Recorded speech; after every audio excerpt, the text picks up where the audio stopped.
For target C, we're only given two ordered pairs, and so we're forced to find our m using our slope formula, so y2 minus y1 all over x2 minus x1. And so then once we find our slope, we can then put it into our point slope form and eventually put it into slope intercept form. And so with our ordered pairs, I always label them x1, y1, x2, y2. So for y2, for my slope, I'll put y2 is 2 minus my y1, which is 3, all over x2, which is 0, minus my x1, which is 4. So m equals. So 2 minus 3 is a negative 1, and 0 minus 4 is a negative 4. So be careful here because we have two negatives, they cancel out to make a slope of 1/4. So now we put it into our point slope, which is y minus, and we can use either of the two ordered pairs here, so I'll just use this first one, so 4, 3, so my y1 would be 3 equals my m, which we just found was this 1/4,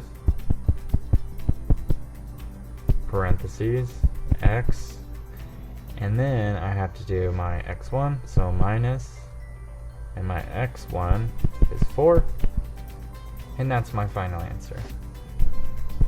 Y minus 3 equals our slope of 1/4, parentheses, x minus 4.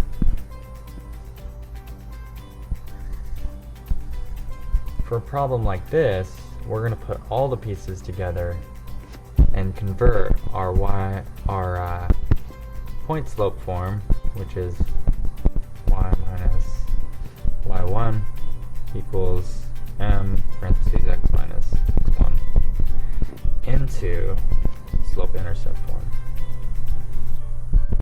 Y equals mx plus b.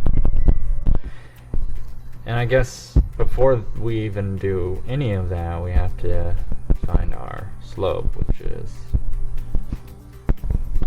m equals y2 minus y1 all over x2 minus x1.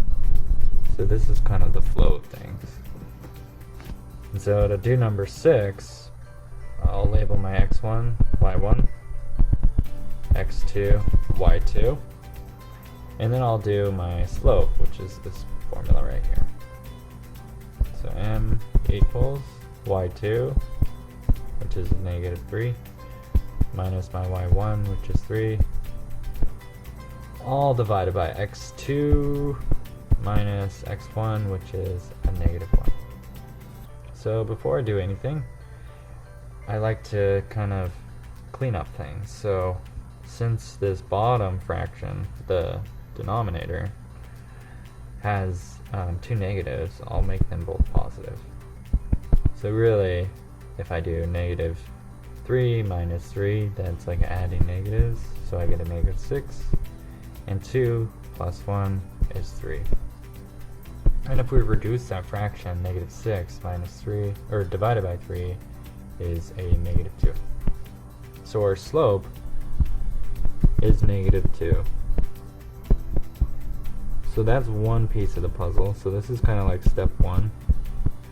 So step 2 would be putting it into our point slope form, this equation here. So y minus, and I'll use this second ordered pair. So my y2 is negative 3 equals m, which we found out was negative 2, parentheses x minus x1, or x2 in our case, which is 2. And so I'll clean things up again.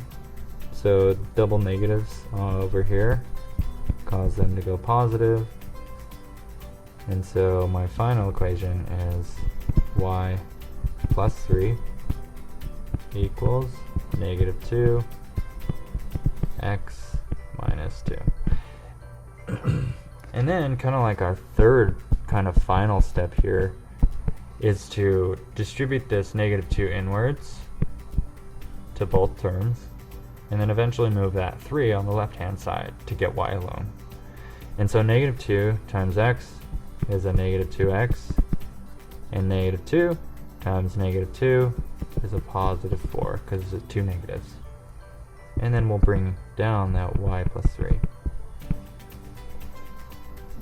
And so kind of the last step is to get rid of this 3, so I'll subtract it. And our final equation I'll write here is y equals negative 2x, and 4 minus 3 is a positive 1. That's our final equation. And so over here we put y equals negative 2x